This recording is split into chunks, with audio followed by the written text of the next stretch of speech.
Hi hello வணக்கம். நான் உங்கள் வினோத். கொடைக்கானலில் ரொம்ப நாளாச்சு மழை பெஞ்சு.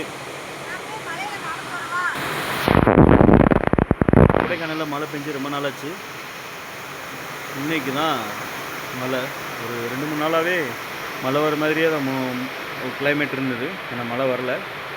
இப்போ ஒரு 1/2 hour அடித்து ஊற்றிட்டுருக்கு செம்ம மழை. இதே மாதிரி ஒரு 2-3 நாள் பெஞ்சிச்சுன்னா எல்லா கிணறு, குளம், குட்டை எல்லாம் ஊறிடும். கொடைக்கானலில் தண்ணி பஞ்சம் மே மாதம் வர இருந்துச்சு. இந்த மாதிரி கண்டினியூவாக மழை பெஞ்சால் நல்லாயிருக்கும். இப்போதைக்கு கொடைக்கானலுடைய கிளைமேட்டு இதுதான். இன்னைக்கு காலையிலேருந்து வெயிலும் இல்லை. 4 நாளுக்கே வெயில் இருக்காதுன்ற மாதிரி தான் கிளைமேட் அப்டேட்டில் இருந்தது.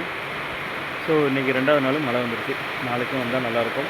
இதுதான் கொடைக்கானலுடைய தற்போதைய கிளைமேட். கொடைக்கானலில் நிறைய ரிசார்ட்ஸ், டார்மெண்ட்ரி, காட்டேஜ் எல்லாம் இருக்குது. ஆனாலும் யாரும் கொடுக்க முடியாத விலையில், பட்ஜெட் விலையில் rooms, dormitory, couples room, family room, பசங்க பாய்ஸ் என்ஜாய்மெண்ட் பண்ணுற மாதிரியான ரூம்ஸ் எல்லாமே நம்மள்கிட்ட பட்ஜெட் விலையில் கொடுத்துட்ருக்கோம். தேவைப்படுறவங்க பயன்படுத்திக்கோங்க. பாய், டாட்டா.